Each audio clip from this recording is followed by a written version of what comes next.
കേരളത്തെയും തമിഴ്നാടിനെയും തമ്മിൽ ബന്ധിപ്പിക്കുന്ന ബോഡിമെട്ട് ചുരത്തിലൂടെയാണ് നമ്മളിപ്പോൾ യാത്ര ചെയ്യുന്നത്. തമിഴ്നാട്ടിലോട്ടാണ് നമ്മുടെ ഈ ഒരു യാത്ര. കഴിഞ്ഞ നമ്മുടെ വീഡിയോ കണ്ടവർക്കറിയാം, തമിഴ്നാട് ഒരു യാത്രാ സീരീസ് നമ്മൾ ആരംഭിക്കുകയാണെന്ന് പറഞ്ഞിരുന്നു. അതിൻ്റെ ആദ്യ എപ്പിസോഡാണ് ഇവിടെ തുടങ്ങുന്നത്. പുതിയതായിട്ട് ഈ ചാനൽ കാണുന്ന ആരെങ്കിലും ഉണ്ടെങ്കിൽ നമ്മുടെ ചാനലിലേക്ക് സ്വാഗതം. ഇനിയും സബ്സ്ക്രൈബ് ചെയ്യാത്ത ആളുകളുണ്ടെങ്കിൽ സബ്സ്ക്രൈബ് ചെയ്ത് നമ്മുടെ കൂടെ കൂടാം. ഇത് ബോഡിമെട്ടാണ്. ബോഡിമെട്ട് ചുരമിറങ്ങിയാൽ തമിഴ്നാട്ടിലെ ബോഡി എന്ന പ്രദേശത്തേക്ക്, അല്ലെങ്കിൽ ബോഡി നായ്ക്കന്നൂർ എന്ന് പറയുന്ന പ്രദേശത്തിൻ്റെ ചുരുക്കപ്പേരാണ് ബോഡി എന്ന് പറയുന്നത്. ബോഡി നായ്ക്കന്നൂർ എന്ന് പറയുന്ന പ്രദേശത്തേക്ക് നമുക്ക് എത്താനായിട്ട് കഴിയും. ഇടുക്കി ജില്ലയിലെ പൂപ്പാറ കഴിഞ്ഞിട്ട് ഏകദേശം 10 കിലോമീറ്ററോളം ദൂരെയാണ് ബോഡിമെട്ട് ചുരം തുടങ്ങുന്നത്. അവിടെ നിന്ന് 17 ഹെയർപിൻ വളവുകൾ, ഇത്തരത്തിലുള്ള 17 ഹെയർപിൻ വളവുകൾ ഇറങ്ങിയാൽ നമുക്ക് തമിഴ്നാട്ടിലെ ബോഡി നായ്ക്കന്നൂർ എന്ന് പറയുന്നൊരു പ്രദേശത്തേക്ക് എത്താനായിട്ട് കഴിയും. ഇടുക്കി ജില്ലയുടെ ഏറ്റവും അടുത്തുള്ള റെയിൽവേ സ്റ്റേഷൻ നിലയിൽ വരുന്നത് ബോഡി നായ്ക്കന്നൂരാണ്. ഇവിടെ നിന്ന് ചെന്നൈയിലോട്ടും മധുരയിലോട്ടും തേനിയിലോട്ടുമെല്ലാം ട്രെയിൻ സർവീസുകളുമുണ്ട്.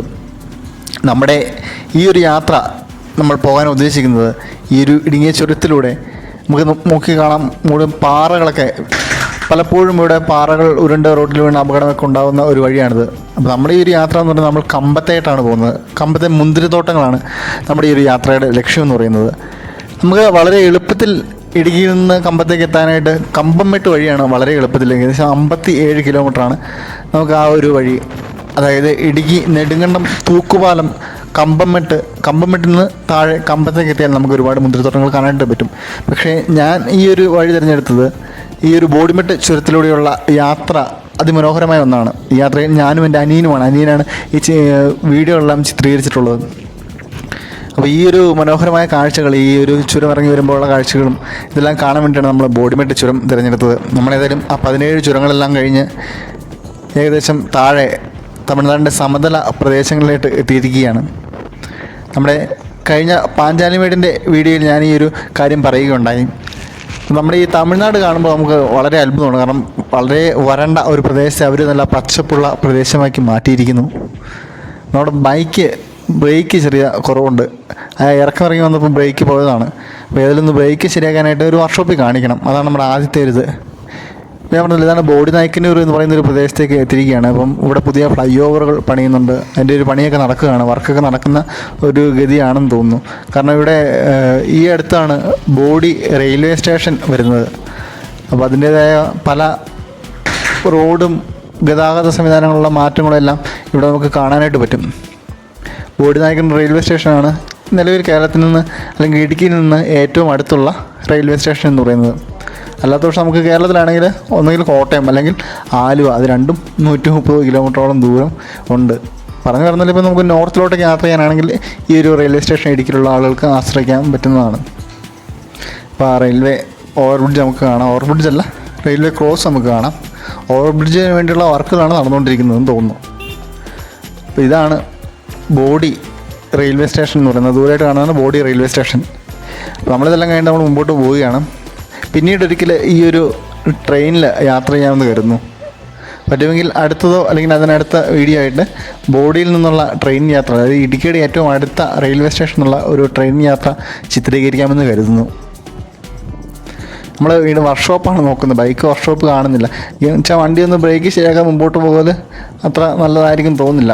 ഇപ്പോൾ റോഡ് മുഴുവൻ കുണ്ടും കുഴിയാണ്. ഇവിടെ ഫ്ലൈ ഓവറിൻ്റെ പില്ലറുകളൊക്കെ, വലിയ ഭീമാകരമായ പില്ലറുകളൊക്കെ പണിയുന്നുണ്ട്. നമ്മളിവിടെ ഒരു ഓട്ടോക്കാരനോട് വഴി ചോദിക്കുകയാണ്. ബൈക്ക് വർക്ക്ഷോപ്പ് ഉണ്ടോ? ബൈക്ക് വർക്ക്ഷോപ്പ്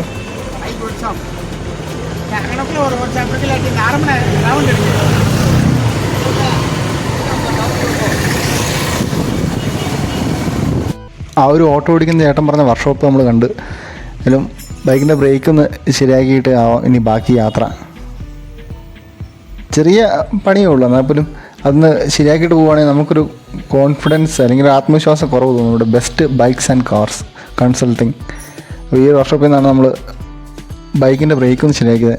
50 രൂപയാണ് ആ ബ്രേക്ക് ശരിയാക്കുന്നതിനും ചെയിനൊന്ന് റേറ്റ് ചെയ്യാനായിട്ട് അയാൾ മേടിച്ചത്. ഇവിടെ തേനിയിലോട്ടും മധുരയിലോട്ടുമുള്ള ദൂരമൊക്കെ അടയാളപ്പെടുത്തിയിട്ടുണ്ട്. ഇതാണ് ആ റൗണ്ട് ഒരു പറഞ്ഞത്. തേനിക്ക് 16 കിലോമീറ്ററും മധുരയ്ക്ക് 93 കിലോമീറ്ററും. ഇത്രയും ദൂരമാണ് മധുരയ്ക്കുള്ളത്. നമ്മളേലും ബൈക്കിൻ്റെ ബ്രേക്കൊക്കെ ശരിക്കും മുമ്പോട്ട് പോവുകയാണ്. നമ്മുടെ യാത്ര നേരെ കമ്പത്തേക്കാണ്. വേറെ എവിടെയും നമ്മൾ നിർത്തുന്നില്ല, നേരെ കമ്പത്ത് പോകണം. മുന്തിരിത്തോട്ടം കാണണം, കുറച്ച് മുന്തിരി വില കുറവാണെങ്കിൽ കുറച്ച് മുന്തിരി മേടിക്കണം. നമ്മളോട് 30 രൂപയ്ക്ക് 40 രൂപയ്ക്ക് 1 കിലോ മുന്തിരി നമ്മൾ പല സമയത്തും വാങ്ങിയിട്ടുണ്ട്. ഈ റോഡിന് 2 വശവും പൊളിക്കാനുള്ളതാണ്. കാണുമ്പോൾ നല്ല ഭംഗിയുള്ളൊരു കെട്ടിടങ്ങളൊക്കെയാണ്, അതായത് പഴയ നിർമ്മിതികളാണ്. എന്നാൽ ഇത് റോഡ് വികസനത്തിൻ്റെ ഭാഗം ഇതെല്ലാം പൊളിച്ചു മാറ്റാൻ പോകുന്നത്. അതായത് കുറച്ച് കാലം കൂടി ഈ ഒരു കെട്ടിടം നമുക്ക് ഇങ്ങനെ കാണാനായിട്ട് പറ്റത്തുള്ളൂ. വളരെ ഇടുങ്ങിയ വഴിയാണ്. അപ്പോൾ ഈ വഴി നിവർത്തി വലുതാക്കാനുള്ളൊരു പ്രവർത്തനങ്ങൾ ഇവിടെ നടക്കുന്നതായിട്ട് നമ്മൾ കണ്ടു. അപ്പോൾ ഈ ഒരു റോഡിലൂടെ നമ്മൾ മുമ്പോട്ട് പോയിക്കൊണ്ടിരിക്കുകയാണ്. നല്ല ചൂടാണ്. തമിഴ്നാട് നമ്മൾ പറയേണ്ട ആവശ്യമില്ല, നല്ല ചൂടാണ്. അവിടെ കാലൊക്കെ പൊള്ളി പഴുത്ത് നിൽക്കുന്നൊരവസ്ഥയാണ്. പക്ഷെ ആ ഒരു ചൂടിലും ഇവിടെ ഈ ഒരു പച്ചപ്പ് നമ്മളെ ഭയങ്കര അത്ഭുതപ്പെടുന്നു. ഈ റോഡിൻ്റെ നടുക്ക് കണ്ടൊരു അമ്പലം, ആ ഒരു അമ്പലം അങ്ങനെ തന്നെ വെച്ചുകൊണ്ട് ആ റോഡ് വികസനം നടത്തിയിരിക്കുകയാണ്. അല്ലെങ്കിൽ റോഡ് വികസനം ആ ഒരു അമ്പലത്തെ ആ മരത്തെയും, അതായത് ആ അമ്പലം പൊളിക്കാതിരിക്കുകയോ, പക്ഷെ അവർ ആ ഒരു മരം അവിടെ നിലനിർത്തിയിരിക്കുന്നു. കാരണം അത്തരത്തിലുള്ളൊരു മരം ഉണ്ടായി വരാനായിട്ട് എത്ര കാലം എടുക്കും എന്നുള്ളത്. കാരണം അമ്പലങ്ങൾ നമുക്ക് മാറ്റിയോ മറിച്ച് എവിടെയുള്ള പണിയാനായിട്ട് പറ്റുന്നതല്ല, കെട്ടിടങ്ങൾ പണിയാനായിട്ട് പറ്റും. പക്ഷേ ഇത്തരത്തിലുള്ള മരങ്ങൾ മുറിച്ച് മാറ്റുന്നതിനോട് നമുക്ക് യാതൊരു യോജിപ്പുമില്ല. കാരണം തമിഴ്നാട്ടുകാർക്ക് അതിൻ്റെ ഒരു ബുദ്ധിമുട്ട് നല്ലതുപോലെ അറിയാവുന്നതുകൊണ്ടാണ് അവരത് മുറിക്കാതെ അത്തരത്തിൽ തന്നെ സൂക്ഷിച്ചിട്ടുള്ളതെന്ന് കരുതാം. ഇവിടെ റോഡിലേക്ക് മണ്ണ് അടിച്ച് കീറി വരുന്നുണ്ട്. കാറ്റടിച്ചിട്ടാണെന്ന് തോന്നുന്നു. തമിഴ്നാട്ടിൽ ഇതുപോലുള്ള ചൂട് കാറ്റ് എല്ലാം നമുക്ക് സ്വാഭാവികമായിട്ടുള്ള കോമൺ ആയിട്ടുള്ളൊരു സംഭവമാണ്. പക്ഷേ ഇത് ചൂട് കാറ്റിൻ്റെ അല്ല, അവിടെ ട്രാക്ടർ വെച്ചവരെന്ത് പണിതുകൊണ്ടിരിക്കുകയാണ്. തമിഴ്നാട് റോഡുകളെല്ലാം വലിയ റോഡുകളാണ്. എനിക്ക് തോന്നുന്നു ഇപ്പം കേരളത്തിലെ ഏകദേശം നല്ല റോഡുകൾ തന്നെയാണ്. പിന്നെ നമുക്ക് കാണാൻ പറ്റുന്നൊരു വലിയ കാര്യമാണ്, അല്ലെങ്കിൽ വലിയ കാര്യമൊന്നുമല്ല, നമുക്ക് സ്ഥിരം കാണാൻ പറ്റുന്നൊരു കാഴ്ചയാണ് ട്രാക്ടറുകൾ. തമിഴ്നാട് അങ്ങോട്ടും ഇതൊരു ട്രാക്ടറിനെ മറ്റൊരു ട്രാക്ടർ കെട്ടി വലിക്കുന്ന ദൃശ്യമാണ്. ഇതുപോലെ ട്രാക്ടറുകളും TVSൻ്റെ ലൂണ, ഇതെല്ലാം തമിഴ്നാടിൻ്റെ ഐക്കോണിക് സിമ്പിളുകളാണ്. ലൂണയിൽ അവർ ഒരു വലിയ ട്രാക്ടർ കയറുന്ന ലോഡ് വേണമെങ്കിൽ അവർ ലൂണയ്ക്കകത്ത് കയറ്റി അവർ കച്ചവടത്തിനായിട്ടും അല്ലെങ്കിൽ കൃഷിക്കായിട്ടും എല്ലാം അവർ ഉപയോഗിക്കുന്നത് TVSൻ്റെ ലൂണയാണ്. അത് അവരുടെ ഒരു ഐക്കോണിക് വാഹനമാണ്. നമ്മളും പലയിടത്തും പലപ്പോഴും ഈ ഒരു യാത്രയിൽ നമുക്ക് ഏറ്റവും കൂടുതൽ കാണാൻ പറ്റുന്നത് TVS ലൂണയും ഇതുപോലെ ട്രാക്ടറുകളൊക്കെയാണ്. അതുപോലെ തെങ്ങിൻ തോട്ടങ്ങളും ഈ നിൽക്കുന്നതെല്ലാം പുളിയാണ്. നമ്മുടെ വാളൻ പുളി ഉണ്ടല്ലോ, ഇത് ഒരു തണലിന് വേണ്ടി വെച്ചേക്കുന്നതാണ്. അതോടൊപ്പം തന്നെ തണലിനൊപ്പം തന്നെ ഇവർക്ക് വരുമാന മാർഗവുമാണ് ഇത് കൊണ്ടുപോകുന്നത്. ഇത് കരിക്കിൻ്റെ തൊണ്ടാണ്. ഇവിടെ ധാരാളമായിട്ട് കരിക്ക് ലഭിക്കും. നല്ല ചൂടാണല്ലോ, അതുകൊണ്ട് നല്ല കരിക്കിന് നല്ല ചിലവും ഉണ്ടാവും. ഇത് എനിക്ക് തോന്നുന്നു NH 183 ആണ്, 183 കൊട്ടാരക്കരയ്ക്കുള്ള ദേശീയപാതയാണ്. 2 വശത്തായിട്ട് വലിയ പാടങ്ങളൊക്കെ നമുക്ക് കാണാനായിട്ട് പറ്റും. ഈ പാടങ്ങളൊക്കെ കാണുമ്പോൾ നമ്മൾ പെട്ടെന്ന് കേരളത്തിൻ്റെ ഒരു അവസ്ഥ ആലോചിച്ച് പോകും. ഇന്നത്തെ കേരളത്തിൽ ഇത്തരത്തിലുള്ള പാടങ്ങൾ കാണുമ്പോൾ നമുക്ക് വലിയ അത്ഭുതം തോന്നും. കാരണം കേരളത്തിൽ പാടങ്ങളും അല്ലെങ്കിൽ നെൽകൃഷിയെല്ലാം കുറഞ്ഞുകൊണ്ടിരിക്കുകയാണ്. ഈ കാണുന്ന പാടങ്ങളിൽ നിന്നുള്ള നെല്ല് കൊയ്ത് വണ്ടി കയറ്റി അയച്ചാൽ മാത്രമേ നമുക്ക് കേരളത്തിൽ അരിയാഹാരം കഴിക്കാനായിട്ട് പറ്റൂ. എല്ലാ ഗോതമ്പാണെങ്കിലും അത് മറ്റെവിടുന്നെങ്കിലും വരണം. ഇവിടെ കുമളിക്കുള്ള ദൂരമൊക്കെ അടയാളപ്പെടുത്തിയ ബോർഡുകളൊക്കെ നമുക്ക് കാണാം. തേനി, മധുരൈ, ദിണ്ടുക്കലൊക്കെ പോകുന്ന വഴിയാണിത്. ഈ ഒരു ദേശീയപാതയിലെ ഒരു ടോൾ ബൂത്താണ്. നമ്മൾ ബൈക്കായതുകൊണ്ട് നമുക്ക് ടോൾ കൊടുക്കേണ്ട ആവശ്യമില്ല, നമുക്ക് ഒരു സൈഡിൽ കൂടി അങ്ങ് പോകാം. എന്നിരുന്നാൽ അല്ലാത്ത വാഹനങ്ങൾക്ക് ഇവിടെ കൃത്യമായിട്ട് ടോൾ കൊടുക്കേണ്ട ആവശ്യമുണ്ട്. ഇപ്പം മൂന്നാറും ഈ അടുത്ത് ടോളൊക്കെ വന്നിട്ടുണ്ട് കേട്ടോ. മൂന്നാർ വഴി പോകുന്നവരാണെങ്കിലും ശ്രദ്ധിക്കുക, ടോളൊക്കെ വന്നിട്ടുണ്ട്. പുതിയ ദേശീയപാത 85 നമ്മൾ ആ ഒരു ദേശീയപാതയിൽ നിന്ന് കട്ട് ചെയ്താണ് ദേശീയപാത 183 കയറിയത്. അപ്പോൾ നമ്മളും ഒരു കരിക്ക് കുടിക്കാമെന്ന് വിചാരിച്ചു. 50 രൂപയാണ് ഈ ഒരു കരിക്കിന് അവർ പറഞ്ഞ റേറ്റ് എന്ന് പറയുന്നത്. അത് വലിയ കൂടുതലായിട്ടൊന്നും തോന്നിയില്ല. ഈ ഒരു ചൂടത്ത് കരിക്കിനോളം നമ്മളെ തണുപ്പിക്കാൻ കഴിയുന്ന മറ്റൊരു പാനീയമില്ലെന്ന് കരുതാം. നമ്മളൊരു കരിക്കൊക്കെ വാങ്ങി കുടിച്ച് നമ്മുടെ യാത്ര പയ്യെ എവിടെയും തുടരാനായിട്ട് നിൽക്കുകയാണ്. നല്ല ദൂരം വന്നിട്ടുണ്ട്. കാരണം പൂപ്പാറയിൽ നിന്ന് ഇത്രയും ദൂരം വന്നപ്പോൾ തന്നെ ഏകദേശം നമ്മൾ മടുത്തു എന്ന് പറഞ്ഞാൽ നല്ല വെയിലാണ്. വെയിൽ കൊണ്ടാണ് നമ്മൾ മടുക്കുന്നത്. പനീനേതായാലും കരിക്കൊക്കെ പൊട്ടിച്ച് മേടിക്കുന്നുണ്ട് കയ്യിൽ. അപ്പോൾ അതൊക്കെ കഴിച്ചിട്ടാവും അടുത്ത യാത്ര. അദ്ദേഹം അത് ചെത്തുന്നതും വെട്ടുന്നതും എല്ലാം ഒരു പ്രത്യേക സ്റ്റൈലിലാണ്. കാരണം നല്ല എക്സ്പീരിയൻസ് ഉണ്ട്. പിന്നെ അത് റോട്ടിൽ നിന്ന് അവരോട് മാറി നിൽക്കാനായിട്ട്, കാരണം നല്ല വേഗതയിലാണ് ഇവിടെ വാഹനങ്ങളെല്ലാം വരുന്നത്. പിന്നെ ആ ഒരു പുളിച്ചോട്ടിൽ ഇഷ്ടംപോലെ ഇരിക്കാനുള്ള സ്ഥലവും സൗകര്യങ്ങളെല്ലാം ഉണ്ട്. നമ്മളോട് കുറച്ച് നേരം ഇരുന്ന് റെസ്റ്റ് എടുത്തതിന് ശേഷം നമ്മുടെ യാത്ര മുമ്പോട്ട് വീണ്ടും പോവുകയാണ്. അപ്പോൾ നീണ്ടു നിവർന്ന് കിടക്കുന്ന പച്ചപ്പ് വിരിച്ച പാടങ്ങൾ, എന്ത് കൃഷിയാണെന്ന് എനിക്ക് മനസ്സിലായില്ല. ഇഷ്ടംപോലെ കൃഷി ഭൂമികൾ നമുക്ക് തമിഴ്നാട്ടിലോട്ട് വന്നാൽ കാണാൻ വേണ്ടി പറ്റും. ഇതിൻ്റെ ഒരു പ്രത്യേകത എന്ന് പറയുന്നത് തമിഴ്നാട് ശരിക്കും ഒരു വരണ്ട പ്രദേശമാണ്. ഈ ഒരു വരണ്ട പ്രദേശത്തെ ഇവർ ഇത്രയ്ക്കും പച്ചപ്പുള്ളതാക്കി നിർത്തുന്നത് അവരുടെ ശരിക്കുള്ള കായിക അധ്വാനം തന്നെയാണ്. നമ്മളതിൻ്റെ അകത്ത് എടുത്തു പറയേണ്ട ഒരു കാര്യം. മലയാളികൾ ജിമ്മിൽ പോയി വർക്കൗട്ട് ചെയ്യുന്നു, അതായത് പൈസ അങ്ങോട്ട് കൊടുത്ത് ജിമ്മിൽ വർക്കൗട്ട് ചെയ്യുമ്പോൾ നമ്മൾ തമിഴന്മാർ അല്ലെങ്കിൽ തമിഴ്നാട്ടുകാർ കാണുന്നത് നമ്മുടെ ഒരു KSRTC ബസ് നമ്മൾ ഓവർടേക്ക് ചെയ്ത് പോകുന്നുണ്ട്. തമിഴ്നാട്ടിലൊക്കെ വന്നിട്ട് KSRTC ആണ് പ്രത്യേക ഒരു ഇതാണ്. നമ്മൾ പറഞ്ഞുകൊണ്ടിരുന്നത് നമ്മുടെ ഒരു പൊതു സ്വഭാവത്തിനെ പറ്റിയിട്ടാണ്. തമിഴന്മാർ അവർ കൃഷിയാണ് ചെയ്യുന്നത്. നല്ല കൃഷിയും നല്ല ആഹാരവുമാണ് അവർ കഴിക്കുന്നത്. നമ്മൾ നേരെ തിരിച്ചാണ്. നമ്മൾ കഷ്ടപ്പെട്ട് ജോലി ചെയ്ത് പൈസ ഉണ്ടാക്കിയാൽ ജിമ്മിലും ആശുപത്രികളിലുമായിട്ട് ചിലവാക്കിക്കൊണ്ടിരിക്കുകയാണ്. നമ്മുടെ ഒരു ജീവിത ശൈലി മാറിയത് തന്നെയാണ് അതിൻ്റെ കാരണവും. അത് നിന്നും പറഞ്ഞ നാളത്തോട് നമ്മളെല്ലാവരും കൃഷിയിലേക്ക് ഇറങ്ങണമെന്നല്ല ഞാൻ പറഞ്ഞത്. ഞാനിവിടെയൊക്കെ ഉള്ള ആളുകളെല്ലാം ഓഫീസിലിരുന്ന് ജോലി ചെയ്യാൻ താല്പര്യപ്പെടുന്ന ആളുകളാണ്. ഇവിടെ ഒരുപാട് വാഹനങ്ങൾ, മറ്റേ ടാറ്റ സുമയൊക്കെ ഒരുപാടെണ്ണം ഇവിടെ തമിഴ് സിനിമകളിൽ ചേസ് ചെയ്യാനായിട്ട് കൊണ്ടുവരുന്ന കാറുകളുണ്ടല്ലോ, അങ്ങനത്തെ ആ ടൈപ്പ് ഇഷ്ടം പോലെ എണ്ണം കിടപ്പുണ്ട്. എന്തെങ്കിലും ഷൂട്ടിങ്ങിൻ്റെ ആവശ്യങ്ങൾ അതിൽ പൊളിക്കുന്ന മാർക്കറ്റാണോ ഒന്നും മനസ്സിലായില്ല. നമ്മുടെ യാത്ര ഏതായാലും മുമ്പോട്ട് പോവുകയാണ്. കുമളിക്ക് 28 കിലോമീറ്റർ, കോട്ടയം 137, കമ്പത്തേക്ക് 4 കിലോമീറ്ററാണ്. അപ്പോൾ 4 കിലോമീറ്റർ കഴിഞ്ഞ് നമ്മൾ കമ്പത്തേക്ക് എത്തും. ശരിക്കും പറഞ്ഞാൽ 57 കിലോമീറ്റർ വരേണ്ട ഒരു യാത്രയാണ് നമ്മളിപ്പോൾ ഏകദേശം ഒരു 10, 60 അല്ലെങ്കിൽ 70 കിലോമീറ്റർ അടുത്ത് കറങ്ങിയാണ് നമ്മളിപ്പോൾ വരുന്നത്. കാരണം നമ്മൾ ആ ഒരു ബോഡിമെട്ടും ആ ഒരു കാഴ്ചകൾ നിങ്ങളിലേക്ക് എത്തിക്കാൻ വേണ്ടി തന്നെയാണ് നമ്മൾ ഈ ഒരു വഴി തിരഞ്ഞെടുത്തത്. തിരിച്ച് നമ്മൾ കമ്പം വഴി തന്നെയാണ് വീട്ടിലോട്ട് തിരിച്ചു പോകുന്നത്. നമ്മൾ ആ മുന്തിരിത്തോട്ടങ്ങളൊക്കെ ഉള്ള ഒരു സ്ഥലത്തേക്ക് എത്തിയിട്ടുണ്ട്. ഈ കിടക്കുന്ന വാഹനങ്ങളെല്ലാം മലയാളികൾ കേട്ടോ, എല്ലാം കേരളത്തിൽ നിന്നുള്ള. ഇത് ഓണത്തിൻ്റെ സമയത്താണ് നമ്മൾ ഈ വന്നേക്കുന്നത്. തിരുവോണം കഴിഞ്ഞ് പിറ്റേ ദിവസം MSR ഗ്രേപ്പ് ഗാർഡൻ മുന്തിരിത്തോട്ടം എന്നൊക്കെ മലയാളത്തിൽ എഴുതി വെച്ചിട്ടുണ്ട്, മനസ്സിലാവില്ല. അപ്പോൾ ഇവിടെ ഏറ്റവും കൂടുതൽ വരുന്ന മലയാളികളാണ്. നമ്മുടെ കോട്ടയത്തു നിന്നൊക്കെ കമ്പത്തേക്ക് എത്താനായിട്ട് വളരെ എളുപ്പമാണ്. KK റോഡ് വഴി കുമളിയിലെത്തി കുമളിയിൽ നിന്ന് കമ്പത്തേക്ക് നമുക്ക് വളരെ പെട്ടെന്ന് എത്താനായിട്ട് വരും. ബസ് സർവീസും അവൈലബിൾ ആണ്. എറണാകുളത്തു നിന്നും കോട്ടയത്തു നിന്നും ആലപ്പുഴയിൽ നിന്നെല്ലാം ബസ് ഇങ്ങോട്ടുണ്ട്. ഇപ്പോൾ ഇവിടെ മുന്തിരി പറിക്കരുത്, ഡോൺ പ്ലക്ക് ഗ്രേപ്സ് എന്ന് എഴുതി വെച്ചിട്ടുണ്ട്.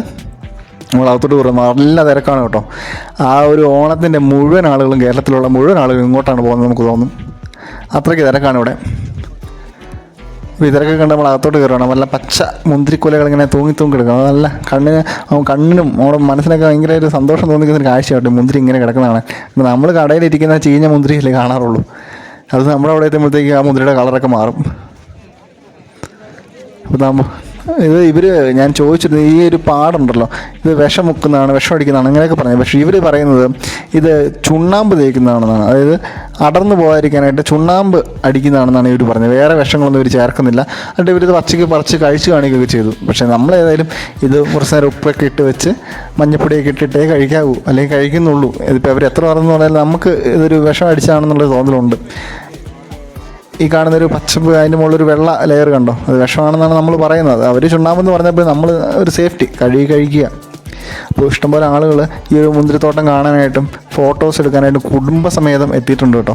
അപ്പോൾ ഇവിടെ മുന്തിരി അത്യാവശ്യം മുന്തിരി ഉണ്ടെന്നാൽ ഒരുപാട് മുന്തിരി ഉണ്ടെന്ന് നമുക്ക് പറയാനായിട്ട് വരില്ല. ചെറിയ ചെറിയ കുലകളാണ്. അപ്പം ഇതിനു മുമ്പ് നമ്മൾ വരുമ്പോൾ തിരക്കില്ലാത്ത സമയത്തൊക്കെ വരുമ്പം നിറയെ മുന്തിരിക്കുലകളിങ്ങനെ നമുക്കിങ്ങനെ വിശാലമായിട്ട് കാണാനായിട്ട് പറ്റും. ഇപ്പം നല്ല തിരക്കായതുകൊണ്ട് ആ ഒരു ഭംഗി ഇവിടെ കിട്ടുന്നില്ല. കാരണം മുന്തിരിയുടെ ഒരു വീഡിയോ എടുക്കാനായിട്ട് പോലും അതിൻ്റെ ബാക്ക്ഗ്രൗണ്ട് നിറയെ ആളുകളാണ്. അപ്പം സാധാരണ ഈ വലിയ തിരക്കില്ലാത്ത സമയങ്ങളിൽ നമുക്ക് മുന്തിരി ഇവിടെ വരുവാണെങ്കിൽ നല്ല വില കുറച്ച് മുന്തിരി കിട്ടുകയും ചെയ്യും. ഇവിടെ നിന്ന് 30 രൂപ, 1 കിലോയ്ക്ക് 30 രൂപയ്ക്കൊക്കെ ഞങ്ങൾ കഴിഞ്ഞ 2 മാസം മുമ്പ് ഇവിടെ നിന്ന് മുന്തിരി വാങ്ങിയിട്ടുണ്ട്. പക്ഷേ ഇപ്പോഴത്തെ വില 3 കിലോ 300 രൂപയാണ് ഇവർ പറഞ്ഞത്. അപ്പോൾ അതായത് ഈ ഒരു സമയത്ത് അത് വിറ്റ് പോകുന്നവർക്കറിയാം. 3 കിലോ 300 രൂപയ്ക്ക് നമ്മൾ മേടിക്കുകയും ചെയ്തു. മേടിച്ച് കുറച്ച് മുമ്പോട്ട് ചെന്ന് കഴിഞ്ഞപ്പോൾ ഞങ്ങൾക്ക് അബദ്ധം പറ്റിയെന്നുള്ളത് മനസ്സിലായി. കാരണം 250 രൂപയ്ക്ക് 5 കിലോ തൊട്ടപ്പുറത്ത് വിൽക്കുന്നുണ്ടായിരുന്നു.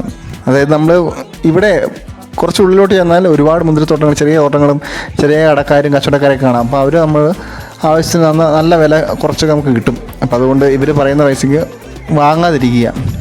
തൊട്ടപ്പുറത്തേക്ക് ഒന്നുകൂടി അന്വേഷിച്ചിട്ട് മേടിക്കുക. വാങ്ങാതിരിക്കുന്നില്ല, ഒന്ന് രണ്ട് കടകളിൽ അന്വേഷിച്ചതിന് ശേഷം മാത്രം നമ്മൾ വാങ്ങുക. അപ്പോൾ ഇതിൻ്റെ അകത്ത് തന്നെ ഫ്രഷ് ജ്യൂസൊക്കെ അടിച്ചു കൊടുക്കുന്നുണ്ട്. ഒരുപാട് ആളുകൾ ഇവിടെ വരുന്നുണ്ട്. ഇങ്ങനെ ഒരുപാട് ആളുകൾ എത്താത്ത സ്ഥലങ്ങളുണ്ടല്ലോ, അവിടെ വലിയ വില കുറച്ച് നമുക്കിത് കിട്ടും. അപ്പോൾ ഇവിടെ മുന്തിരി പാക്ക് ചെയ്യുന്നുണ്ട്. ഇതാണ് ഞാൻ പറഞ്ഞത്, 300 രൂപയ്ക്കാണ് ഇവരുടെ വിൽക്കുന്ന കിലോ. 300 രൂപയ്ക്ക് 3 കിലോ, അതായത് കിലോയ്ക്ക് 100 രൂപ. ഏതായാലും നമ്മുടെ നാട്ടിൽ കിട്ടുന്നതിനേക്കാൾ വില കുറവാണ്.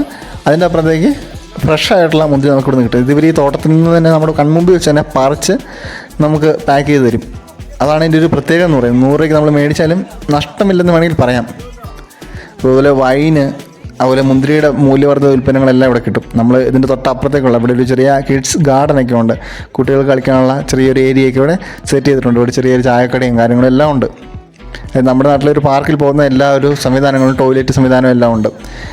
അതുപോലെ ഇവിടെ exotic birds park, game zone, അങ്ങനെയുള്ള പല സംവിധാനങ്ങളും ഇവരുടെ ഈ ഒരു ടൂറിസ്റ്റുകൾക്ക് വേണ്ടി സെറ്റ് ചെയ്തിട്ടുണ്ട്. അതുപോലെ ഫോട്ടോഷൂട്ട് നടത്താനായിട്ടും അങ്ങനെ പല കാര്യങ്ങളും ഇവിടെ ചെയ്തു വെച്ചിട്ടുണ്ട്. ഇതുപോലെയുള്ള ഒരുപാട് കാര്യങ്ങൾ കണ്ടോ, ഗെയിംസും കാര്യങ്ങളൊക്കെ ഇവിടെ ഉണ്ട്. നമ്മൾ മുന്തിരിത്തോട്ടത്തിൻ്റെ മറുവശത്തേക്ക്, അതായത് മറ്റൊരു മുന്തിരിത്തോട്ടത്തിലേക്ക്. നമ്മൾ ആദ്യം കയറിയ മുന്തിരിത്തോട്ടത്തിൽ മുന്തിരികൾ കുറവായിരുന്നു. ഇവിടെ ഇതാണ് നമ്മുടെ TVS ലൂണ. തമിഴ്നാടിൻ്റെ ഒരു ഐക്കോണിക് വാഹനമാണിത്. ഇവരെ കണ്ടോ എത്ര കിലോ ആണ് അവരത് കൊണ്ടുവന്ന് നോക്കി.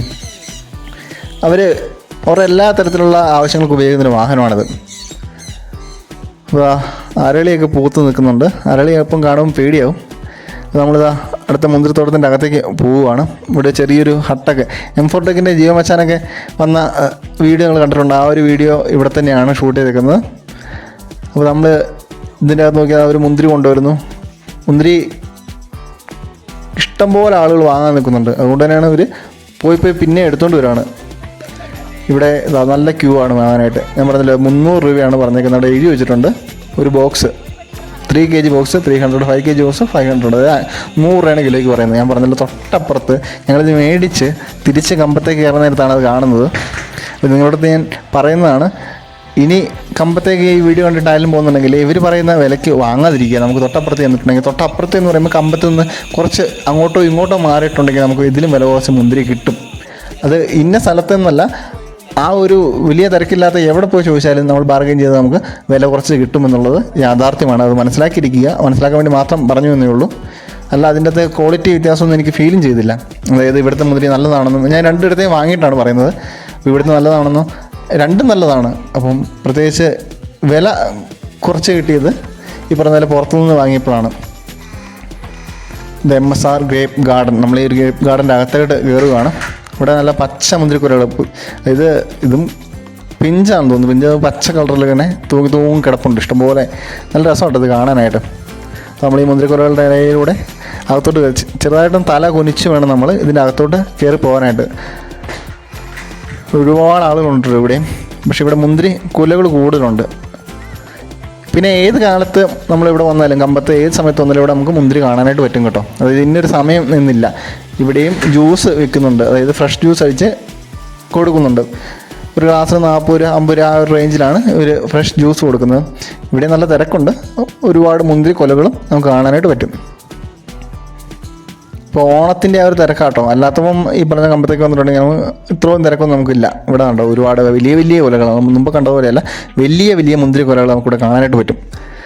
ഈ മുന്തിരി വള്ളികളും ആ മുന്തിരിയുടെ കൊലകളൊക്കെ നല്ല ഭംഗിയാണ് കാണാനായിട്ട്. ഇതിങ്ങനെ ഇതേപടി അടിച്ച് പറിച്ച് ഇതിനായിട്ട് നമുക്ക് തോന്നും. പക്ഷേ കഴിക്കരുത്. നമ്മളിതൊന്ന് കഴുകി വൃത്തിയാക്കിയ ശേഷം മാത്രം കഴിക്കുക. അതുമല്ല, ഇത് പറിച്ചിട്ടുണ്ടെങ്കിൽ 500 രൂപയാണ് ഒരു ഫൈൻ പറയുന്നത്. ഇത് ഇത്ര തിരക്കാണെങ്കിൽ ഇതിൻ്റെ ഇടയ്ക്ക് അവർക്ക് നോക്കാനായിട്ട് ആളുകളുണ്ട്. നമ്മളിത് പറിച്ചിട്ടുണ്ടെങ്കിൽ നമ്മുടെ ഇന്ന് 500 രൂപ അവർ മേടിച്ചെടുക്കും. അത് മോശമാണ്. നമ്മൾ പറിക്കരുത്. കാരണം അത് വിൽക്കാനായിട്ടുള്ള സംഭവമാണല്ലോ. അതുമല്ല, ഇത് എൻട്രി ഫ്രീ ആണ്. അത് ഫ്രീ ആയിട്ട് നമ്മളോട് കയറി കണ്ടോളാൻ പറയുമ്പോൾ നമ്മൾ ഒരു മോശം സ്വഭാവം കാണിക്കരുതല്ലോ. നമ്മളതുകൊണ്ട് വർക്ക് ചെയ്യാതിരിക്കുക. മാക്സിമം കാണുക, ഫോട്ടോ എടുക്കാം, മനസ്സിലായോ, തൊട്ട് നോക്കാനും പ്രശ്നമില്ല. നമ്മളത് പറിച്ചെടുക്കരുത്. കാരണം അവരുടെ ഒരു ജീവിത മാർഗ്ഗമാണ്. അപ്പോൾ നമ്മളത് പറിക്കാനും നിൽക്കുന്നില്ല. നമ്മളത് കണ്ട് പോവുകയാണ്. വേണമെങ്കിൽ നമുക്ക് പൈസ കൊടുത്ത് വാങ്ങാനായിട്ടും പറ്റും. ഇവിടെ ഒരുപാട് കുടുംബങ്ങളും കാര്യങ്ങളെല്ലാം വന്ന് ഈ മുന്തിരിയുടെ കാഴ്ചകൾ കാണുന്നുണ്ട്. കേരളത്തിൽ നിന്നുള്ളവർക്ക് കാണുമ്പോൾ ഒരു അത്ഭുതമുള്ള കാഴ്ച തന്നെയാണ് മുന്തിരിയുടെ ഈ തോട്ടം എന്ന് പറയുന്നത്. പിന്നെ നമ്മുടെ കേരളത്തിലും പല സ്ഥലത്തും ഈ കുമരകത്തും എറണാകുളത്തൊക്കെ മുന്തിരി ഉണ്ടായ വാർത്തകളൊക്കെ ഞാൻ കണ്ടിട്ടുണ്ട്. പക്ഷേ പറയുന്നത് നല്ല ചൂട് കാലാവസ്ഥ വേണ്ട ഒരു ചെടിയാണ് മുന്തിരി എന്ന് പറയുന്നത്. ഈ മുന്തിരി ചെടിയുടെ തണ്ടൊക്കെ നമുക്കിവിടെ കാണാൻ കേട്ടോ. ചെറുതും വലുതും ഇതൊക്കെ പുതിയ തണ്ടുകളാണെന്ന് തോന്നുന്നു. ചെറുത് വലിയ തണ്ടുകളുണ്ടോ, വലിയ തണ്ടുകൾ നമുക്ക് ഇതിൻ്റെ അകത്ത് കാണാം. നല്ല പ്രായമുള്ള തണ്ടുകളാണെന്ന് തോന്നുന്നു. ഈ ഒരു വള്ളിയാണ് പടർന്ന് പന്തലിച്ച് നമ്മുടെയൊക്കെ പാവലിനൊക്കെ ഇടുന്ന പോലെ പന്തലിച്ച് മുന്തിരിയായിട്ടിങ്ങനെ കുലച്ച് കിടക്കുന്നത്. അതിൽ നല്ല ഭംഗിയുള്ള കാഴ്ചകളാണ്. അപ്പം കമ്പത്തേക്ക് ഇനി വരുന്നവർ ആരെങ്കിലും ഉണ്ടെങ്കിൽ ഞാൻ പറഞ്ഞ ഓർക്കുക, മുന്തിരി ഇവർ പറയുന്ന വിലയേക്കാൾ കുറച്ച് നമുക്ക് ബാർഗെയിൻ ചെയ്ത് പലയിടത്തുനിന്ന് വാങ്ങാനായിട്ട് പറ്റും. അപ്പോൾ അതും കൂടി ഒന്ന് അന്വേഷിച്ചതിന് ശേഷം മാത്രം മുന്തിരി ഇവർ പറയുന്ന വിലയ്ക്ക് വാങ്ങുക. അല്ലെങ്കിൽ പിന്നെ എന്നെപ്പോലെയുള്ള നഷ്ടബോധം നമുക്കുണ്ടാവും.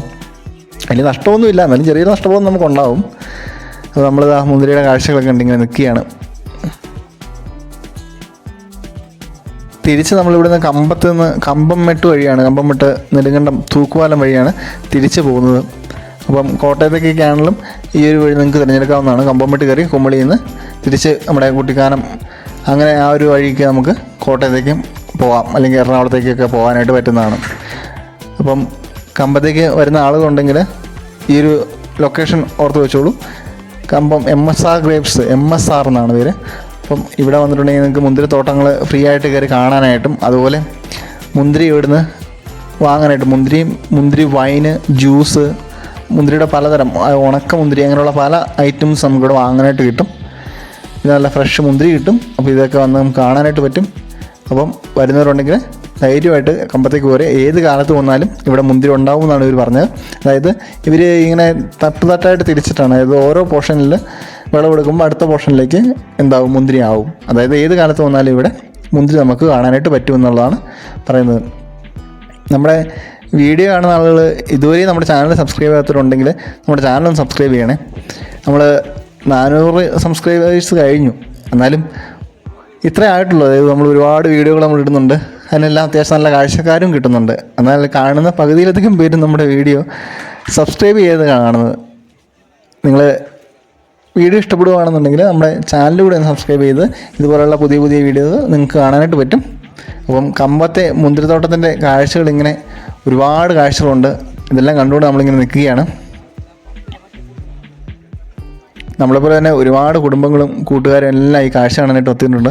നിങ്ങളും ഈ കാഴ്ചകൾ കാണാനായിട്ട് കമ്പത്തേക്ക് നേരെ പൊക്കോളൂ. ധൈര്യമായിട്ട് നിങ്ങൾക്ക് കമ്പത്തേക്ക് പോകാം. ഏത് കാലത്ത് ചെന്നാലും ഞാൻ പറഞ്ഞാലും അവിടെ മുന്തിരിയുണ്ട്. മുന്തിരിയുടെ കാഴ്ചകൾ നിങ്ങൾക്ക് കാണാനായിട്ട് പറ്റും. അപ്പം തമിഴ്നാടിൻ്റെ ആദ്യത്തെ വീഡിയോ ആണ് നമ്മൾ കമ്പത്തെ ഇട്ടേക്കുന്നത്. അതുപോലെ തുടരെ നമ്മുടെ ചാനലിൽ അടുത്ത വീഡിയോകൾ, തമിഴ്നാട്ടിലെ പല പ്രദേശങ്ങളുടെയും വീഡിയോകൾ നമ്മൾ പോസ്റ്റ് ചെയ്യാനായിട്ട് ആഗ്രഹിക്കുന്നുണ്ട്. പക്ഷേ ആ ഒരു ആഗ്രഹം കംപ്ലീറ്റ് ആവണമെങ്കിൽ നിങ്ങളുടെ സപ്പോർട്ട് കൂടി വേണം. അതായത് നിങ്ങൾ ഈ വീഡിയോയ്ക്ക് തരുന്ന പിന്തുണ നോക്കിയിട്ട് വേണം ബാക്കിയുള്ള വീഡിയോകൾ നമ്മൾ ചെയ്യാനായിട്ട്. നമ്മുടെ നാട്ടിലെ സ്ഥലങ്ങൾ പോയി കാണുന്ന പോലെയല്ല, കുറച്ച് പൈസ മുടക്കമുള്ള പരിപാടിയാണ്. അതായത് വാഹനം ഓടിച്ചിട്ടാണെങ്കിലും ബസ്സിനാണെങ്കിലും ട്രെയിനാണെങ്കിലും ചെറിയ പൈസ മുടക്കമുള്ള പരിപാടിയാണ്. അപ്പോൾ അതുകൊണ്ട് നിങ്ങളുടെ സപ്പോർട്ടും കൂടി നോക്കിയിട്ട്, അതായത് ചാനൽ ഒന്ന് ക്ലച്ച് പിടിക്കുകയാണെങ്കിൽ നമുക്ക് ഇതുപോലുള്ള ഒരുപാട് വീഡിയോകൾ തമിഴ്നാട്ടിലേക്കും അല്ലെങ്കിൽ കർണാടകത്തിലോട്ടൊക്കെ കടന്ന് കേരളം വിട്ട് നമുക്ക് കളിക്കാനായിട്ട് പറ്റും. അങ്ങനെ നിങ്ങളുടെ ഒരു സപ്പോർട്ടിന് വേണ്ടി ഞാൻ സപ്പോർട്ട് തരികയാണെങ്കിൽ നമുക്ക് പുതിയ വീഡിയോകൾ ഇടാനായിട്ട് നമുക്കും ഊർജ്ജമാവും. ഇപ്പോൾ പോലെ ഇതാണ് ഞാൻ പറഞ്ഞ മുന്തിരിയുടെ തണ്ട് അല്ലെങ്കിൽ തൈ ഉണ്ടാകുന്ന ഒരു പോർഷൻ. ഇപ്പോഴത്തെ ചെറിയ തൈയും കാണാം, അതുപോലെ വലിയ തണ്ട്. ഇങ്ങനെയാണ് ഈ ഒരു പന്തൽ ഒരു സെറ്റ് ചെയ്തിട്ടുള്ളത്. ഇതിന് പൊക്കത്തിൻ്റെ കാര്യം ഇങ്ങനെ വളരെ കുറച്ച് കൊടുത്തേക്കുന്ന കാര്യം വെച്ചിട്ടുണ്ടെങ്കിൽ മുന്തിരി ഇവർക്ക് പറിച്ചെടുക്കാനുള്ള, പ്ലക്ക് ചെയ്യാനുള്ള ഒരു ഹൈറ്റും കൂടി വെച്ചിട്ടാണ് ഇവർ ഈ ഒരു അളവിൽ ഈ പന്തലിനെ ഇങ്ങനെ സൂക്ഷിച്ചിട്ടുള്ളത്. പിന്നെ ഇതിന് ചുറ്റും കമ്പി വേലുകളും, അതായത് നായകളും, അതായത് പട്ടികളൊക്കെ വളർത്തുന്നുണ്ട്. രാത്രിയൊക്കെ മോഷണം പോകാതിരിക്കാനായിട്ട് ഇവിടെ ഇവർ താമസമുണ്ട്. ഈ മുന്തിരിത്തോട്ടത്തിൻ്റെ അകത്ത് തന്നെ ഇവർക്ക് ചെറിയൊരു ഷെഡും കാര്യങ്ങളൊക്കെ ഉണ്ട്. അവർ അതിൻ്റെ അകത്ത് താമസിക്കുന്നുണ്ട്. പിന്നെ സ്ത്രീകളാണ് ഈ മുന്തിരിത്തോട്ടങ്ങളിൽ കൂടുതലായിട്ടും ജോലി ചെയ്യുന്ന ആളുകൾ.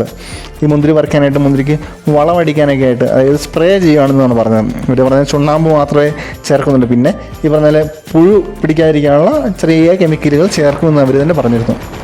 അപ്പോൾ നമ്മളതിൽ മുന്തിരിത്തോട്ടം കണ്ട് മുമ്പോട്ട് പോവുകയാണ്. അപ്പോൾ നമ്മൾ തിരിച്ച് ബോഡിമെട്ട് വഴിയല്ല, തിരിച്ച് കമ്പംമെട്ട് വഴിയാണ് നമ്മൾ തിരിച്ച് ഇടുക്കിയിലോട്ട് പോകുന്നത്. അപ്പം ഇവിടുന്ന് പൂപ്പാറയ്ക്ക് ഏകദേശം 57 കിലോമീറ്റർ ദൂരമാണുള്ളത്. അപ്പോൾ നിങ്ങൾക്ക് കമ്പംമെട്ട് വന്നാൽ ഈ പറഞ്ഞ പോലെ മുന്തിരിത്തോട്ടങ്ങളെല്ലാം കണ്ട് തിരിച്ച് പൂപ്പാറ വഴി മൂന്നാറിലോട്ടൊക്കെ നിങ്ങൾക്ക് യാത്ര ചെയ്യാനായിട്ട് പറ്റും. അപ്പോൾ നല്ലൊരു ടൂർ പ്ലാൻ തയ്യാറാക്കിയാൽ ഈ ഒരു പ്രദേശങ്ങളെല്ലാം ഒറ്റ ദിവസം തന്നെ നമുക്ക് കറങ്ങി കാണാനായിട്ട് പറ്റും. ഇത് ഗട്ട് റോഡ് ഇവിടെ സ്റ്റാർട്ട് ചെയ്യുകയാണ്. നമ്മുടെ കമ്പംമെട്ട് വഴിയുള്ള യാത്ര ഇവിടെ നമ്മൾ തുടങ്ങുകയാണ്. അപ്പോൾ നമ്മുടെ മുന്തിരിത്തോട്ടത്തിൻ്റെ വീഡിയോ നിങ്ങൾക്ക് എല്ലാവരും ഇഷ്ടപ്പെടുന്നതായിരുന്നു. അപ്പോൾ ആ വീഡിയോ ഇഷ്ടപ്പെടുകയാണെങ്കിൽ നമ്മുടെ ചാനൽ സബ്സ്ക്രൈബ് ചെയ്യാനായിട്ടും നമ്മുടെ ബാക്കിയുള്ള വീഡിയോ കാണാനായിട്ടും മറക്കരുത്. അടുത്തൊരു വീഡിയോ ആയിട്ട് നമ്മൾ വീണ്ടും വരും. അപ്പോൾ അതുവരേക്കും എല്ലാവർക്കും ഗുഡ് ബൈ.